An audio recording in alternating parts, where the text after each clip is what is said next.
Arboriculture and the French Enlightenment. You've lost me already. Arboriculture, the science of tree cultivation. Richard Symes and the Urquharts wrote this paper together. I thought you were trying to work out what this mystery book was. Well, have a bit of patience and I'll get there. Now, part of this paper is about a fella called Henri Duhamel. And a lot of the references are to Symes's PhD thesis on French botanical scientists. So I'm assuming that Symes wrote that bit of it. Now, the Urquharts wanted Symes's opinion on a book, so they must have thought it was potentially rare and valuable. And remember, the Urquharts knew that Symes was an authority on Duhamel. Hold on. So are you saying that this unheard-of French bloke wrote a book that was worth nicking? A list of the top 10 antiquarian book prices of all time. In 2006, Duhamel's Trait des arbres fruitiers, that's a treatise on fruit trees, sold for $4.5 million. Good God. Bugger me. Worth nicking, eh? Worth killing for. Sandra?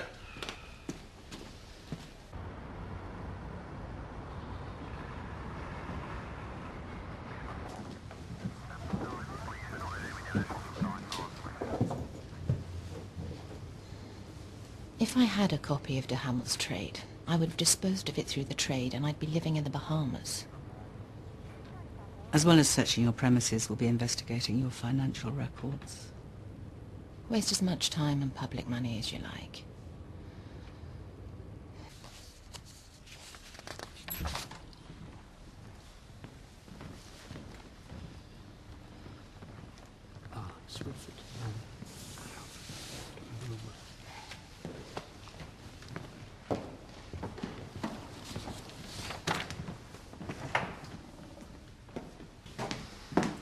Sit down, Mr. Halford. Thank you. I don't think I can really add anything to the statement I made at the time. I was on duty at the university library, but I didn't know anything was wrong until the police and ambulance arrived. Did you speak to Richard Symes that evening? Only to say hello. How well did you know him? Well, we knew each other professionally, but not socially. Did you notice anything out of the ordinary in his mood or behaviour that evening? Not at all. As a member of the library staff, you must have noticed that books were going missing. Yes, Jasper and Sophie Urquhart made a lot of fuss about it. Did they? Yes, but books do go missing from libraries. Quite apart from readers failing to return them, they can be mislaid or misshelved. Or stolen? Yes. Did you know that Richard Symes was suspected? No. Right. Some decisions need to be made. About the work on the house. Whatever you decide, dear. If we don't do something, and soon, this house could fall down round our ears. Did you hear what I said? House fall down around us. Well, you got anything to say about that? Poe. What? The fall of the House of Usher made me think of Edgar Allan Poe. Oh.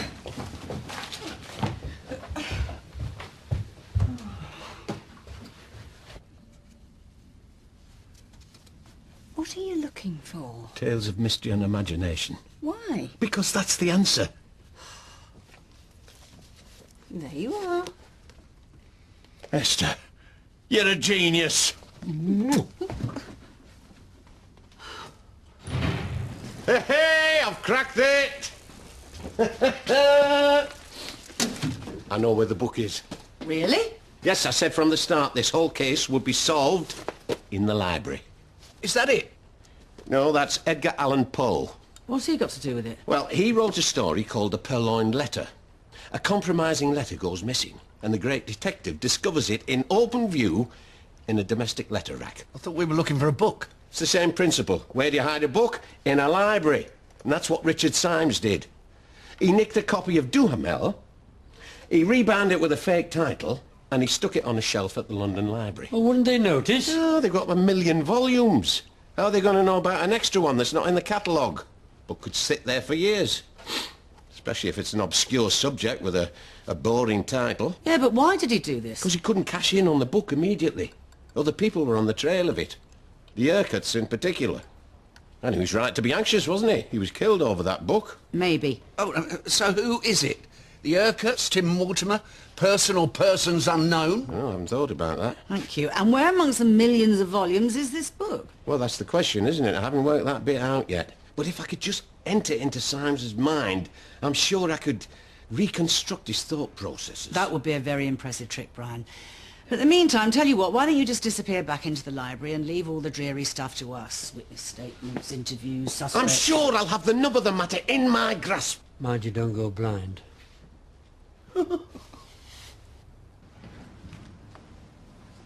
I'm supposed to give this to Dr. Urquhart. We're expecting her any minute. The thing is, I'm late for another class. We'll make sure she gets it. Cool.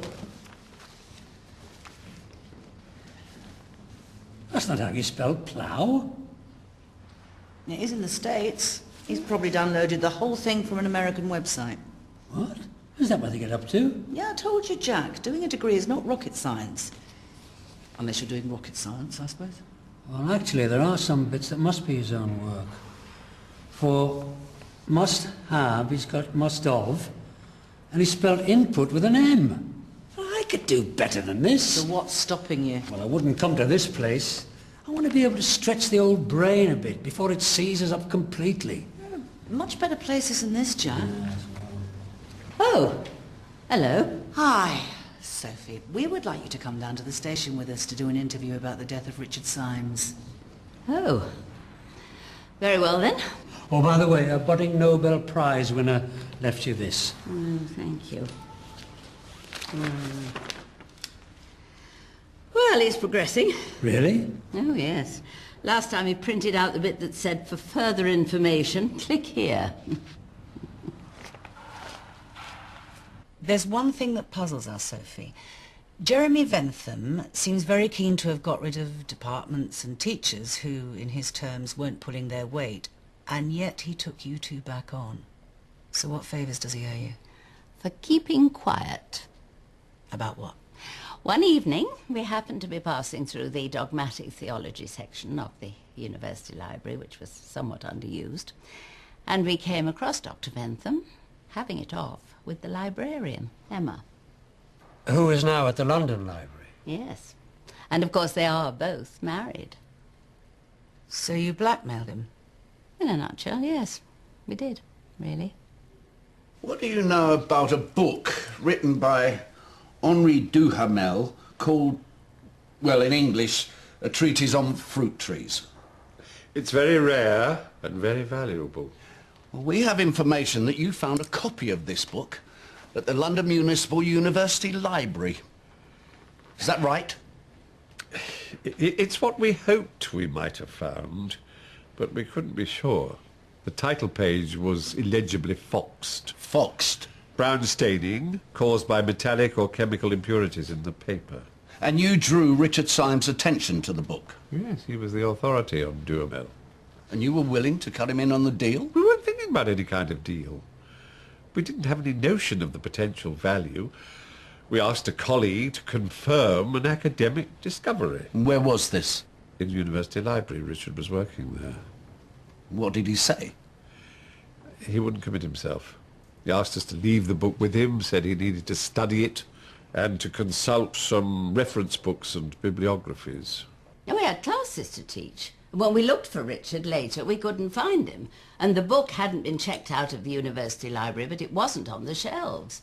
So we decided to do our own research on what the book might be worth. And you realise that you've been closed out of a multi-million-dollar scam? Oh, you want to put it in vulgar terms, yes. And you confronted Symes on the roof terrace the night he died. No.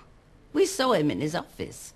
He said he'd taken the book to show to his wife, and that she had taken the view that it wasn't a first edition, and that so many of the plates, the illustrations, because that's what makes these books so valuable, were missing, that it was almost worthless. And you didn't believe him? Well, we said in that case, why isn't it back on the shelves? We didn't have an answer. And he treated us with contempt. This gives you a motive for killing him. But we didn't. What, you just shrugged your shoulders?